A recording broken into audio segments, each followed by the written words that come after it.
Bonjour, Red Lake families and students, Miss Sullivan, Indigenous Cause. I'm here to read you Chapter 37, The Squirrel. A small squirrel was scurrying through the garden. Bright Bill had never seen her before. He peered out from the nest and watched her bounce across the lawn. After a minute of spying, the gosling shook his tail feathers and waddled outside.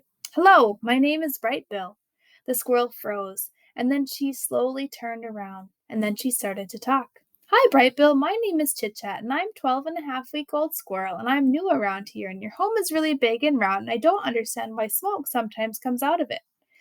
Reader, I'm not quite sure how Chit Chat got enough air into her lungs to go on like that. But I'm not quite sure how Bluebill had the patience to listen. But he stood there and politely nodded as Chit Chat rambled on and on and on. And sometimes I see you waddling behind your funny-looking mother, and you seem so nice that I thought I'd come down and introduce myself, but now I'm nervous and talking too much, and my name is Chit Chat. I think I already said that. There was a pleasant silence. Bluebill stood on one foot for a moment. Then Gosling took a deep breath and said, It's very nice to meet you, Chit Chat. I don't think you talk too much. I think you talk just enough, and I like you, so let's be friends. A big smile appeared on the squirrel's tiny face. For once, Chit Chat was speechless. Chapter 38, The New Friendship. Chit Chat wasn't speechless for long. She'd already been alive for a whole 12-and-a-half weeks, and she wanted to tell Bright Bill about every exciting thing and every boring thing that ever happened to her. And so, as new friends played and explored and ate together, the squirrel shared her stories.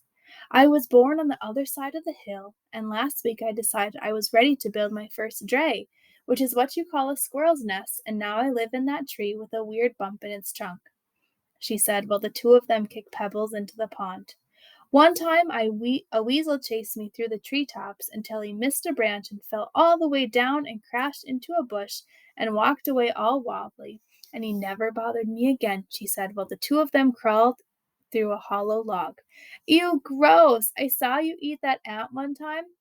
I had a gnat by accident, and I didn't like it at all. I mostly eat acorns and bark and tree buds and sometimes the yummy berries that grow in your garden, she said, while the two of them took a snack break. But Chit Chat was a good listener as she was a talker. And whenever it was Bluebill's turn to speak, she'd keep quiet and hang on his every word.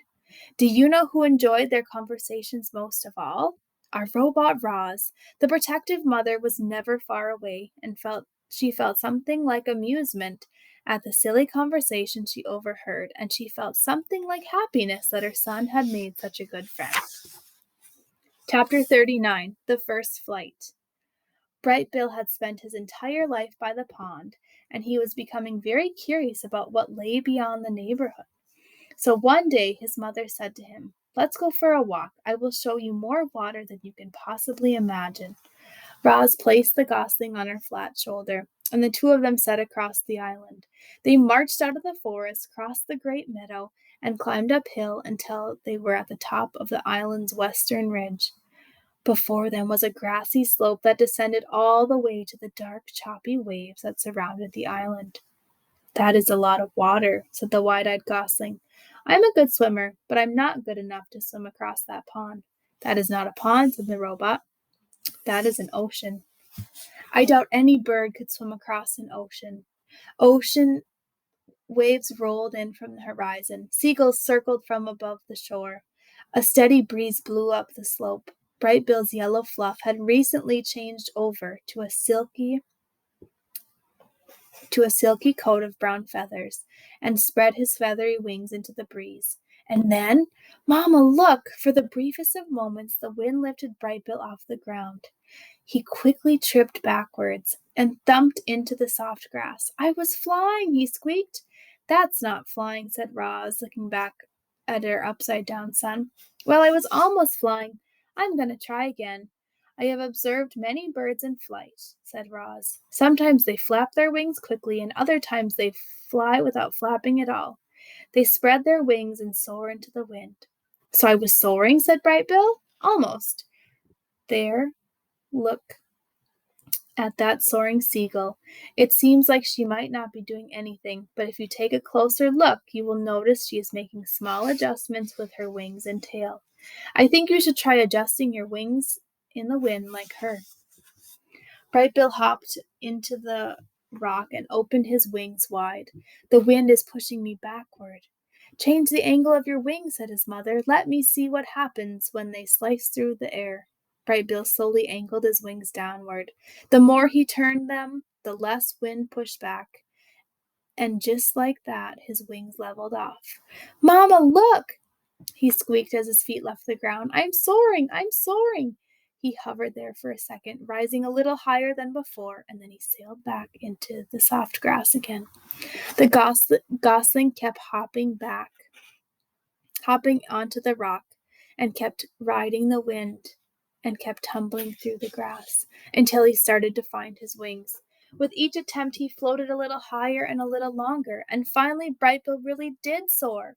He lifted high into the air and hung there floating. He turned his wings down and felt himself drop. He wiggled his tail feathers and felt himself veering back and forth. I'm a natural, he squeaked. You are doing very well, said Roz, but you need to keep practicing. And so they spent the afternoon practicing on the ridge. Once Bright Bill was comfortable soaring, he tried flapping his wings. He flapped high into the air. He flapped in straight lines. He flapped around and around in circles. A big smile appeared on Gosling's face. Clearly, Bright Bill was designed to fly. I'm flying, Mama. I'm really flying. You are flying, said the robot. Very good. Bright Bill was now a real flyer. But all that flying had worn him out. He lowered himself toward the ground and tumbled into the grass one last time. His landing still needs some work. Roz placed Bright Bill on the shoulder and headed back to the nest. I can't believe I can fly now, Mama, said Bright Bill in a sleepy voice. I just wish you could fly with me. And then the gosling's words were replaced by his quiet, steady breathing. Chapter 40, The Ship. Bright Bill was a flying fanatic, and his favorite place to fly was the grassy ridge. The robot and the gosling liked to spend afternoons up there working on a finer point of flying.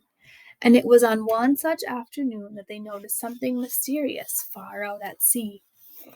Bright Bill spiraled down to his mother, flopped onto the grass, and pointed to the horizon. Mama, what is that thing? Roz's computer brain found the right word. That is a ship. What's a ship? A ship is a large vessel used for ocean transport. Bright Bill's face scrunched up with confusion. Used by who? I don't know. It was the first ship either of them had ever laid eyes on. From that distance, it looked as though it were moving slowly, but it was actually racing towards the waves. From a distance, it looked as it were small, but it was actually the biggest ships ever built. The robot and the gosling watched it crawl across the ocean until it disappeared to the south. Where had that ship come from? Where was it going? Who was on board? Roz and Bright Bill had many questions, but no answers.